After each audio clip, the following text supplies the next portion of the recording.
हमने अभी मुख्य विपक्षी दल के श्री गौरव गोगोई जी का भाषण सुना। हमको लगा कि बहुत विस्तार से वो कुछ अध्ययन किए होंगे, कुछ बोलेंगे। एक शब्द काम का बात नहीं बोले, एक शब्द काम का बात नहीं बोले। एक भी शब्द उन्होंने इस देश के सेना की वीरता पर, पराक्रम पर, उनके अदम्य साहस पर एक बार भी उन्होंने नहीं। आप बात करते हैं देशभक्ति की, आप देशभक्ति की बात करते हैं। इस देश की सेना पर जो पूरे देश के लोगों को गर्व है, उसकी आप एक बार प्रशंसा नहीं कर रहे हैं। आप बता रहे हैं कि कितना जहाज गिरा, कितना मिसाइल आपका गिरा, इस पर चर्चा कर रहे हैं। इस देश के सैनिकों का कोई महत्व नहीं है आपकी नजर में। और आप बात कर रहे थे इस देश में आतंकवादी घटना की। आतंकवादी घटना आज का है। आपके यूपीए के शासनकाल में 2004 से 14 तक इस देश में आतंकवाद पनपा है, उसको जगह मिली है और उसको पनाह मिला है। कितनी घटनाएं हुई, कितनी घटनाएं हुई देश में आतंकवाद की। पूरा सुनो, कहां हुआ, कितने नागरिक मारे गए, कितनी महिलाएं विधवा हुई, कितने बच्चे मारे गए। कभी आपने सोचा, कभी आपने देखा? मैं भी उस समय सदन का सदस्य था जब यूपीए की सरकार बैठती थी सत्ता पक्ष में। मैं उस समय सदन का सदस्य था और मैंने देखा है, चर्चा हुई है। आप क्या करते थे? आप क्या करते थे? 2004 से 14 तक में यूपीए के शासन काल में जो आतंकवादी घटनाएं हुई, उस समय 615 लोग मारे गए, 615 लोग इस देश के मारे गए। और आप बात करते हैं आतंकवाद की। आतंकवाद तो आपके शासनकाल में पनपा है। 2006 लोग घायल हुए, 615 मारे गए और 2006 लोग घायल हुए। आप बात कर रहे हैं आतंकवाद की। 11/7/2006 को मुंबई ट्रेन हादसा हुआ। मुंबई के ट्रेन हादसा में कितने लोग मारे गए? 209 लोग मारे गए, 800 लोग घायल हुए। क्या किया आपने, क्या कार्रवाई की यूपीए के शासनकाल में? कुछ नहीं हुआ। 26/11/2008 को पूरा मुंबई महानगर में आतंकवादियों का कब्जा था। आतंकवादियों का कब्जा था। कैसे आए थे आतंकवादी? आज तो आप सवाल पूछ रहे थे कि पहलगांव में आतंकवादी कैसे आए, मुंबई पूरे शहर में, महानगर में आतंकवादी कैसे घुसे थे, आपको बताना चाहिए। उस आतंकवादी घटना में महाराष्ट्र पुलिस के 2 अधिकारी मारे गए थे, 2 अधिकारी मारे गए। और उस पूरे महानगर के 26/11/2008 की घटना में 175 लोग मारे गए थे, 300 लोग घायल हुए थे। क्या किया आपने? क्या किया आपने? उसमें 29 विदेशी नागरिक भी थे, विदेशी नागरिक थे जो मारे गए थे। उसमें जो बॉम्बे पुलिस के 2 अधिकारी, संयुक्त पुलिस आयुक्त और ज्वाइंट पुलिस कमिश्नर मारे गए थे। क्या किया था? आप घड़ियाली आंसू बहा रहे थे।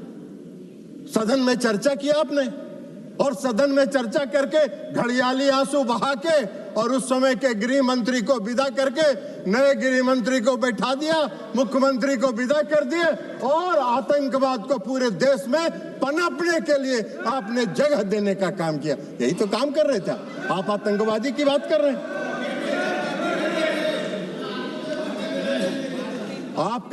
आपको आतंकवाद के खिलाफ लड़ाई लड़ने का न साहस था यूपीए सरकार को, और न उसमें दम था कि वो आतंकवाद के खिलाफ लड़ाई लड़ते। खाना पूरी करते थे, घड़ियाली आंसू बहाने का काम करते थे। हाँ,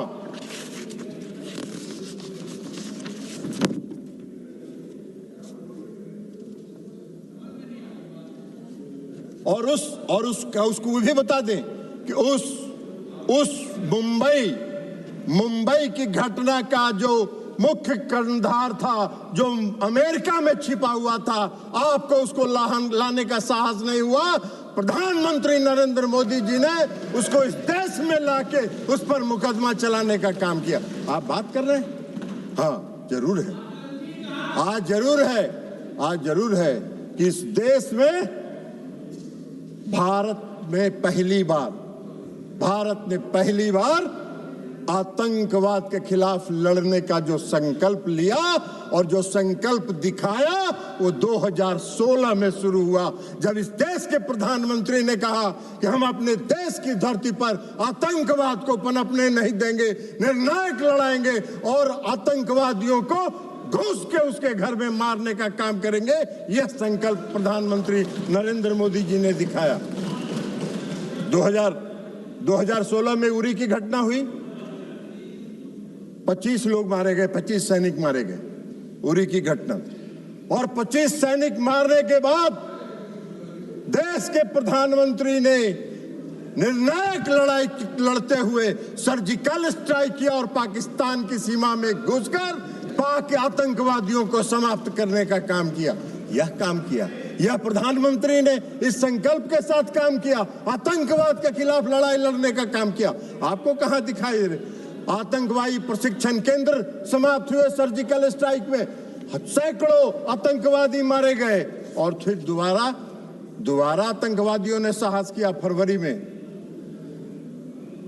14 फरवरी 2019 को पुलवामा में आतंकवादी घटना हुई और पुलवामा में सीआरपीएफ के गाड़ी पर आत्मघाती हमला हुआ और उस आत्मघाती हमले के बाद आदरणीय प्रधानमंत्री नरेंद्र मोदी जी के नेतृत्व वाली सरकार ने अपने संकल्प को फिर दोहराया और एयर स्ट्राइक करके पूरे प्रशिक्षण केंद्रों को तबाह किया, जैसे मोहम्मद के लश्करे के सारे प्रशिक्षण केंद्रों को तबाह करने का काम किया। आप मोदी जी को सिखा रहे हैं आतंकवाद के खिलाफ लड़ाई लड़ने का। आप तो आतंकवाद के खिलाफ क्या लड़ाई लड़े थे? इतना दिन देश में शासन किए, आजादी के बाद से तो सबसे ज्यादा शासन आप ही लोगों ने किया है। तो आपको बताना चाहिए था कि हमने ये काम किया था। आप तो कुछ किए नहीं, तो 0 सन्नाटा है। तो 0 सन्नाटा में क्या कहिएगा? तो खोज रहे हैं, अभी बोल रहे थे पहलगांव में आतंकवादी किन उद्देश्यों के साथ आया, उसका भी व्याख्यान आप ही कह रहे थे कि इन उद्देश्यों के साथ पहलगाम में आतंकवादी घुसे थे। आपसे पूछ के घुसे थे क्या वो लोग? आपको कैसे जानकारी है कि वो किस उद्देश्य के साथ लेके घूमे? अरे ऐसा बात मत करिए। कम से कम देश की एकता और अखंडता के साथ मजाक मत करिए। देश की एकता और अखंडता के साथ देश की सरकार के साथ खड़ा रहने का काम कीजिए, नहीं तो कोई नहीं। विश्वसनीयता तो प्रतिदिन समाप्त हो ही रही है, आने वाले समय में कोई पूछेगा भी नहीं, यह भी जान लीजिए। तो इसलिए एयर स्ट्राइक किया प्रधानमंत्री जी ने। पुलवामा की घटना के बाद 26 अप्रैल को बालकोट में घुस के एयर स्ट्राइक करके आतंकवादियों के प्रशिक्षण केंद्र को समाप्त करने का काम किया। ये प्रधानमंत्री का संकल्प था, ये मोदी जी का संकल्प था। यूपीए के किसी सरकार के प्रधानमंत्री ने यह संकल्प नहीं लिया था। यह काम मोदी जी ही कर सकते हैं, दूसरा कोई नहीं कर सकता है। और अब ऑपरेशन सिंदूर पर आइए। 22 अप्रैल को पहलगाम में घटना हुई और 22 अप्रैल को पहलगाम में जब घटना हुई तो अरे जाओ ना यार, वहां वोटर बड़ा जाली बनवाए, वो उधर जाके देखो।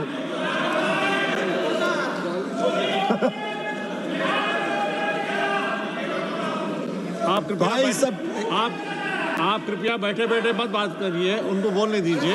आप बैठिए। नहीं, आप बैठिएगा प्लीज, आप बैठिएगा।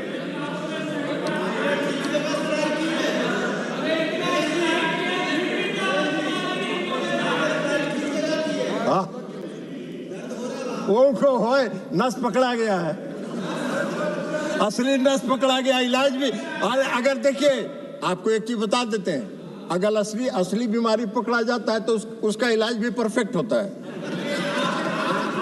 डायग्नोसिस अगर सही हुआ तो ट्रीटमेंट, आप बैठिएगा। डायग्नोसिस अगर डायग्नोसिस सही आप हुआ तो आप बैठिएगा, ट्रीटमेंट भी पक्का होगा, आपकी नहीं, बीमारी आप- समाप्त हो जाएगी, चिंता मत करिए। आप बैठिएगा। आप नहीं, जब भी बोलेंगे, आप जब मौका देंगे तभी बोलेंगे। और सभापति महोदय, प्लीज एड्रेस द चेयर। सभापति महोदय, 22 अप्रैल को पहलगांव में घटना हुई।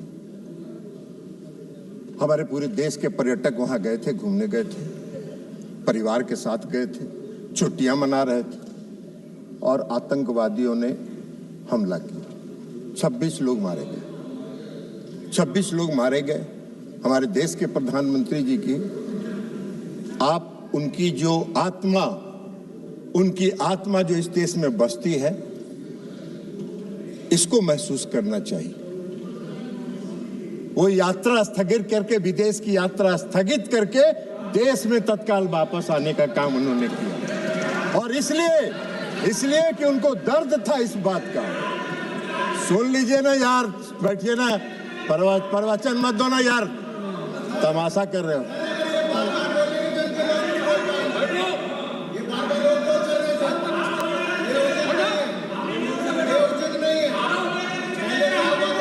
नहीं, आप बैठे बैठे मत बोलिएगा, आप टिप्पणी मत दीजिएगा, आप बैठिएगा।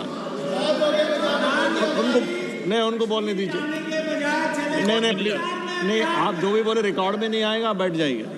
तो सभापति महोदय, कश्मीर तो वो गए जिनको तफरीह करना था। इस देश के प्रधानमंत्री को एक्ट करना था ना, तो इस देश के प्रधानमंत्री को एक्ट करना था, तो कश्मीर जिनको तफरीह करना जाना था वो गए।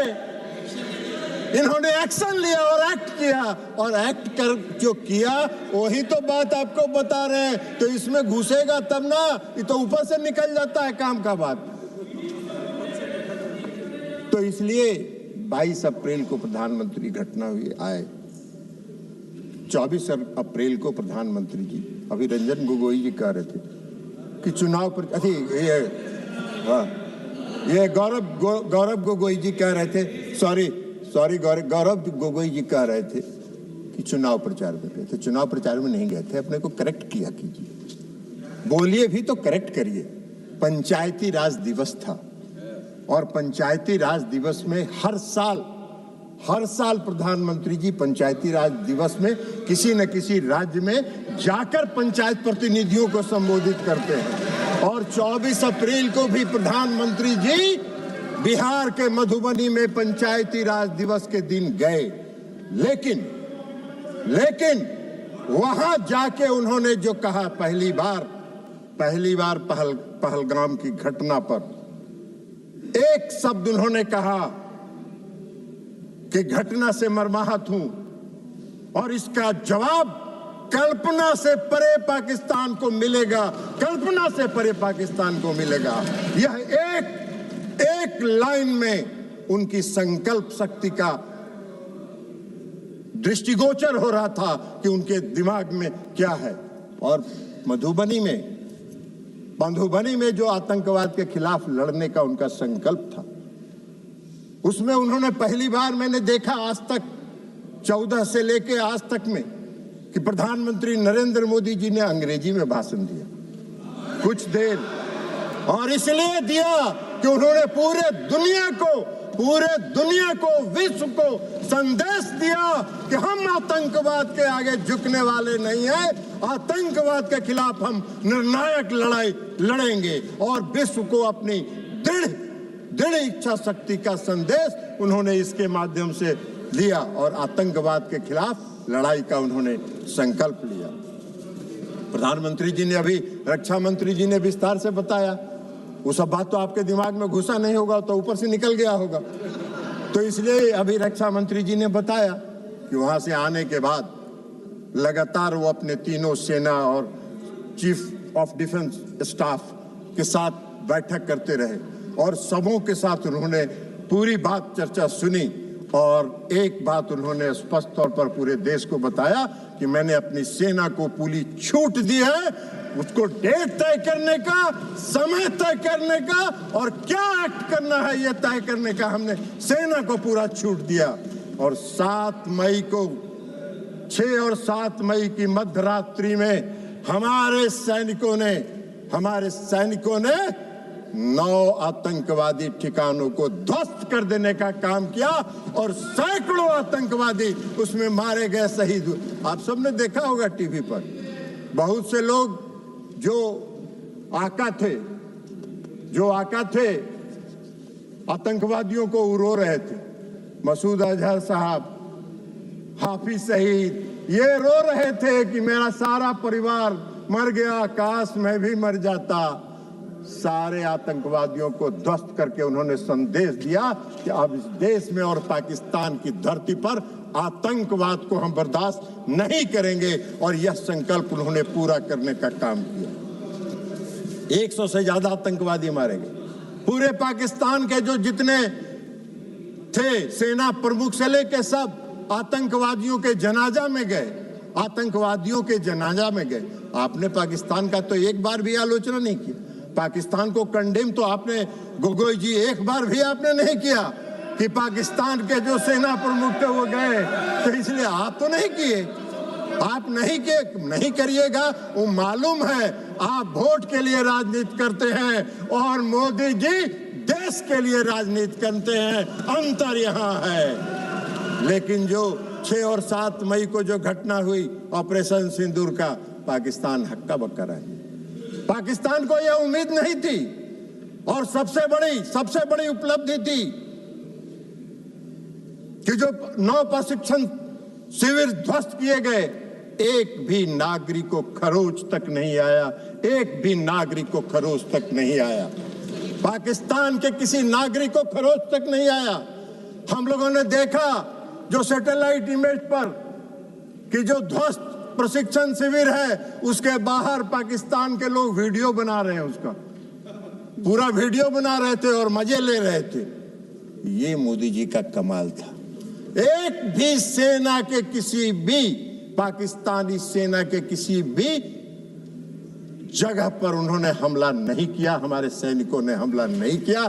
हमारा संकल्प था, मोदी जी का संकल्प था आतंकवाद के खिलाफ लड़ने का और आतंकवादी प्रशिक्षण शिविर को उन्होंने टारगेट बनाने का काम। उसके बाद जवाब में क्या हुआ?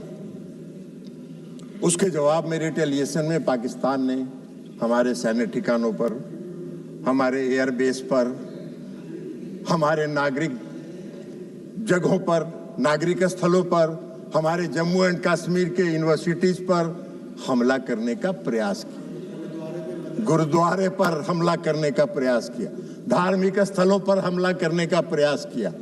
हमारे देश में निर्मित रक्षा प्रणाली ने उनके जितने मिसाइल थे, हम सब लोगों ने, पूरे देश ने टीवी पर देखा। आप कितनों भाषण दे दीजिए, आपका कोई असर नहीं होने वाला है। पूरे देश ने देखा। सभापति महोदय, हम लोग दिवाली में बोतल में रॉकेट बम डालते हैं और रॉकेट बम में नीचे से आग लगाते थे और ऊपर जाके वो फटता था तो वो फुलझड़ी की तरह सब गिरता था। उसी तरह पाकिस्तान के जितने मिसाइल थे हवा में फुलझड़ी की तरह ध्वस्त हो गए। ये पूरे देश ने देखने का काम किया। आपको नहीं दिखता है, हम क्या करें? चश्मा लगा लीजिए, चश्मा बदल लीजिए, चश्मा लगा लीजिए, चश्मा बदल लीजिए। लेकिन आपको दिखा नहीं, पूरे देश ने देखा। पूरे देश में तब वाहवाही हो रही थी, तो आपको नहीं दिखता है। फुलझड़ी की तरह उड़ गया, कहीं कुछ नहीं, कोई नुकसान नहीं हुआ। पूछ रहे थे गृह रक्षा मंत्री, अरे रक्षा मंत्री जी का पूरा भाषण आप अगर ध्यान से सुनते तो रक्षा मंत्री जी ने बताया कि हमारा कोई हानि नहीं हुआ, हमारा कोई जहाज नहीं गिरा। आप फिर पूछ रहे कितना जहाज गिरा था, कितना जहाज गिरा था, कितना जहाज गिरा था। अरे भाई, तो इसलिए सारे उनके मिसाइल को ध्वस्त कर दिया, हवा में ध्वस्त कर देने का काम किया उन्होंने। और उसके बाद जब भारत ने जवाब देना शुरू किया तो पाकिस्तान की पूरी रडार सिस्टम और रक्षा प्रणाली पर हमला करके उसको लाहौर और गुजरांवाला में सारे सिस्टम को हमारे देश की सेनाओं ने ध्वस्त कर दिया। पाकिस्तान का पूरा रडार और रक्षा प्रणाली ध्वस्त हो गया। उनके कमांड और कंट्रोल को ध्वस्त कर देने का काम किया और 11 एयरबेस को हमारे वायुसेना ने 11 एयरबेस को ध्वस्त कर देने का काम किया। यह हमारी उपलब्धि थी। आपको दिखा नहीं ऑपरेशन सिंदूर की उपलब्धि, आपको दिखेगा भी नहीं। लेकिन पाकिस्तान भी चालाकी कर रहा था। पाकिस्तान ने, आपने देखा होगा, पूरे देश ने देखा कि जब पूरा ऑपरेशन सिंदूर का चल रहा था तो पाकिस्तान अपने नागरिक विमान का भी परिचालन कर रहा था। और नागरिक विमान का परिचालन इसलिए कर रहा था कि अगर कहीं इंडिया ने एक भी नागरिक विमान को ध्वस्त किया तो उसमें विदेशी नागरिक भी होंगे, पैसेंजर, तो पूरे देश में, इस देश की, हमारे देश की सेना ने और हमारे नेतृत्व ने उनकी इस चालाकी को समझा और एक भी नागरिक विमान पर खरोच नहीं आया। फिर भी हमने कमांड और कंट्रोल को समाप्त किया, उनके एयरबेस को समाप्त करने का काम हम लोगों ने किया। यह हमारी उपलब्धि थी ऑपरेशन सिंदूर की, यह हमारी उपलब्धि थी ऑपरेशन सिंदूर की। और आप बात कर रहे हैं क्यों रोक दिया, क्यों रोक दिया, क्यों रोक दिया? पहले ही बता दिया प्रधानमंत्री जी ने कि हमको युद्ध नहीं करना चाहते हैं, हम युद्ध नहीं करना चाहते। हमारी लड़ाई आतंकवाद के खिलाफ है और आतंकवादियों को और आतंकवाद का अगर प्रश्रय पाकिस्तान की धरती पर मिलेगा तो हम घुस के हमला करेंगे और आतंकवाद को समाप्त करेंगे। प्रधानमंत्री का नहीं था। इसलिए डायरेक्टर जनरल मिलिट्री ऑपरेशन और दोनों देश के डायरेक्टर जनरल मिलिट्री ऑपरेशन ने बैठ के यह तय किया और बैठ के यह तय करके कहा कि भाई हमको युद्ध रोकना है, युद्ध रोक दीजिए। पाकिस्तान घुटने के बल बैठ गया, सारा उनका एयरबेस ध्वस्त हो गया, रडार सिस्टम ध्वस्त हो गया, रक्षा प्रणाली ध्वस्त हो गया। उनको तो कुछ दिखाई ही नहीं पड़ रहा था कि कौन देश भारत से कौन जहाज किधर से आ रहा है और कहां हमला करके चला जा रहा है। तो अब उनके पास चारा क्या था? उन्होंने घुटना टेक दिया और घुटना टेकने के बाद सीज फायर हुआ। सीज फायर होने के बाद इस देश के प्रधानमंत्री आदरणीय नरेंद्र मोदी जी ने राष्ट्र के नाम संबोधन में यह कहा कि हम आतंकवाद को कभी बर्दाश्त नहीं करेंगे। हमारा ऑपरेशन सिंदूर बंद नहीं हुआ है, स्थगित हुआ। फिर हमारे जब भी हमारे देश की तरफ आंख उठा के देखोगे, हम घुस के मारेंगे और आतंकवादियों को समाप्त करेंगे। आतंकवाद के खिलाफ हमारी लड़ाई है, हमारी कोई किसी देश के खिलाफ लड़ाई नहीं है। तो इसलिए ये सारा काम हुआ, लेकिन गोगोई जी को नहीं दिखा। अब ऑपरेशन सिंदूर की सफलता, प्रधानमंत्री के कुशल नेतृत्व की क्षमता, सैनिकों के पराक्रम, वीरता, अदम्य साहस, आत्मनिर्भर भारत के तहत निर्मित रक्षा प्रणाली का परिणाम पूरे दुनिया ने देखा। पूरे दुनिया ने देखा और सिर्फ देखा ही नहीं, उसको सराहा भी। और पूरे दुनिया ने हमारे ऑपरेशन सिंदूर को सराहा और समर्थन करने का काम किया। ऑपरेशन सिंदूर ने पूरे विश्व के सामने एक संदेश दिया, पूरे विश्व के सामने एक संदेश दिया ऑपरेशन सिंदूर ने कि भारत एक सशक्त देश है जो अपनी रक्षा करने में सक्षम है और अपनी देश की रक्षा करने के लिए वो पूरी तरह स्वतंत्र है। पूरे दुनिया ने भारत की ताकत को ऑपरेशन सिंदूर में देखा। आपने नहीं देखा, आप नहीं देखना चाहते हैं तो मत देखिए। पूरे देश ने देखा है, पूरे दुनिया ने देखा है, पूरे दुनिया ने उसको सराहने का काम किया है। तो इसलिए अब आप बार बार कहते हैं कि भाई अमेरिका के राष्ट्रपति की बात, तो ये माननीय विदेश मंत्री जी यहाँ बैठे हुए हैं, इन्होंने प्रेस कॉन्फ्रेंस करके बता दिया, प्रेस कॉन्फ्रेंस करके बता दिया, प्रेस कॉन्फ्रेंस करके कह दिया कि कोई नहीं हुआ। पूरे देश ने देखा कि ब्रिक्स सम्मेलन में जब आदरणीय प्रधानमंत्री जी कनाडा गए थे, उन्होंने अमेरिकी राष्ट्रपति से जब बात की, उसको उन्होंने क्लेरिफाई कर दिया, यह भी पूरे देश में छपा, उसके बाद भी आपको नहीं है। तो आपका तो दूसरा है, पूरे देश ने जो देखा। लेकिन आप दुर्भाग्य है इस देश का, इस देश की विपक्षी पार्टियों को प्रधानमंत्री और ऑपरेशन सिंदूर की सफलता दिखाई नहीं पड़ती है, जिसको पूरे दुनिया ने देखा और विश्व में देखने का काम किया। आप बार बार कहते हैं प्रधानमंत्री जी बोलते नहीं हैं, प्रधानमंत्री जी बोलते नहीं हैं, प्रधानमंत्री जी को बोलना चाहिए।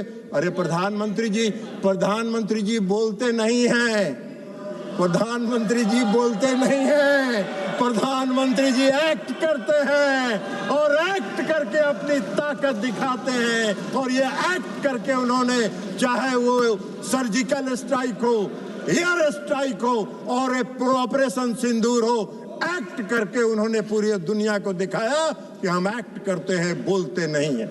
ये आपका काम है, आपका काम है। इसलिए सभापति महोदय जी कि इनके जो विपक्षी पार्टियां हैं और खास करके जो मुख्य विपक्षी पार्टी है, उसका आदर्श गॉवेल्स के बारे में नहीं जानते हैं? गॉवेल्स जो जर्मनी के कहावत है, और गॉवेल्स का कहावत भी पढ़ के आपको सुना देते हैं सभापति महोदय। नहीं, गॉवेल्स का जो थ्योरी है, एक झूठ को बार बार बोलने से वह सच हो जाता है। यह एक प्रसिद्ध कहावत है, सुन लीजिए, लेकिन यह सच नहीं है। यह विचार जिसे गोवल की राजनीति या बड़ा झूठ कहा जाता है ना, ये प्रचार मंत्री जो उस पर विश्वास करे, यह ध्यान रखना महत्वपूर्ण है। यह ध्यान रखना महत्वपूर्ण है कि यह एक दुष्प्रचार रणनीति है, न कि सच्चाई। झूठ चाहे कितनी बार दोहराया जाए, सच नहीं बन जाता। आप बार बार दोहराते हैं। अमेरिका के राष्ट्रपति के दबाव में इन्होंने बंद किया, अमेरिका के राष्ट्रपति के दबाव में बंद किया। क्यों बंद किया? ये बार बार झूठ आपके बोलने से सच नहीं होगा। सच यही है कि भारत किसी के दबाव में नहीं आता है। भारत अपना निर्णय स्वयं करता है और भारत उसमें सक्षम है अपना निर्णय स्वयं करने में। तो इसलिए सभापति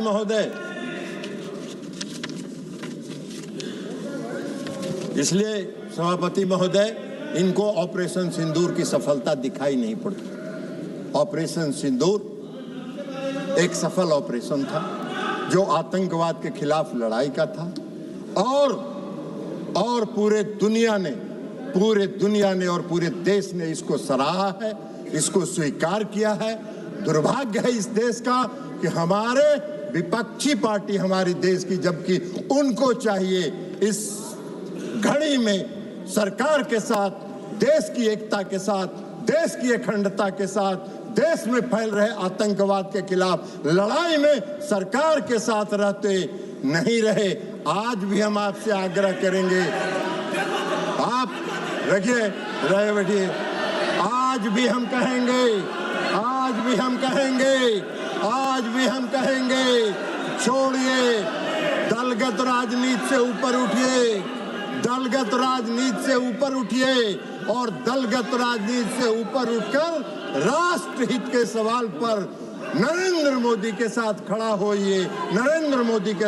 होइए और देश से आतंकवाद को समाप्त करने में उनके कंधे